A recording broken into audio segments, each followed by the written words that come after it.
Hi welcome to my channel. ఈరోజు నేను చేయబోయే రెసిపీ చికెన్ దమ్ బిర్యానీ. మనం నార్మల్గా అయితే అన్నీ కలిపి చికెన్ 2 అవర్స్ మ్యాగ్నేట్ చేసి బిర్యానీ చేసుకుంటాం.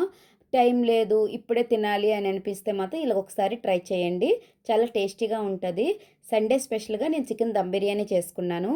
మా బాబు సండే వస్తే చాలు అమ్మ బిర్యానీ చెయ్యు అంటాడు. నాకు టైం లేక ఇలా చేశాను. మీకు కూడా టైం లేనటప్పుడు ఇలా ట్రై చేసి చూడండి. ఇప్పుడు దాని ప్రాసెస్ చూద్దాం రండి. ఒక కడాయి తీసుకొని అందులో 1 టేబుల్ స్పూన్ ఆయిల్ వేసి 1 టేబుల్ స్పూన్ నెయ్యి వేసి మనం సన్నగా తరుక్కున్న ఆనియన్స్ను ఆ కడాయిలో వేసి బాగా ఫ్రై చేసి పక్కన పెట్టుకోండి. అదే కడాయిలో దాల్చిన చెక్క, అనాస పువ్వు, మరాఠీ ముగ్గ, లవంగాలు, యాలకులు, మిరియాలు, బిర్యానీ ఆకు వేసి కొంచెం వేగనివ్వండి. వేగిన తర్వాత మనం ముందుగా కడిగి పెట్టుకున్న చికెన్ వేసి కాస్త ఫ్రై చేయండి. కారం, మసాలా, ధనియాల జీరా పొడి, గరం మసాలా వేసి ఇంకాస్త వేగనివ్వండి.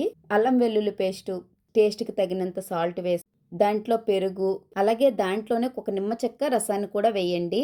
ఇది వేగినలోపు మనం రైస్ని కుక్ చేసి పక్కన పెట్టుకుందాం. ఇప్పుడు చూడండి, చికెన్ ఆల్మోస్ట్ కుక్ అయిపోయింది. కుక్ అయిపోయిన చికెన్లో కొంచెం కొత్తిమీర, కొంచెం కసూరి మెంతు వేసి టేస్ట్కి అన్నీ సరిపోయా లేదా చూసుకొని మనం ముందుగా కుక్ చేసుకున్న రైస్ని ఆ చికెన్ పైన వేయండి. తర్వాత కొంచెం కొత్తిమీర, కొంచెం పుదీనా, రైస్ అన్నది మధ్య మధ్యలో కలర్గా కనిపించాలి అనుకుంటే కొంచెం ఫుడ్ కలర్ యాడ్ చేసుకోండి. లాస్ట్లో మనం కొంచెం నెయ్యి కరిగించుకొని దానిపైన వేయండి. మీడియం ఫ్లేమ్ మీద ఒక 10 మినిట్స్ కుక్ చేయండి.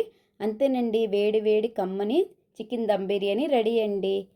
చాలా సింపుల్గా ఉంది కదండి. మీరు కూడా ట్రై చేసి మీ పిల్లలకి, మీ ఇంట్లో వాళ్ళకి పెట్టండి, చాలా టేస్టీగా ఉంది అంటారు. నా రెసిపీ అనేది మీకు నచ్చితే కామెంట్ బాక్స్లో కామెంట్ చేయండి. అంతేనండి. Thank you for watching. Like, share, subscribe and click on bell icon.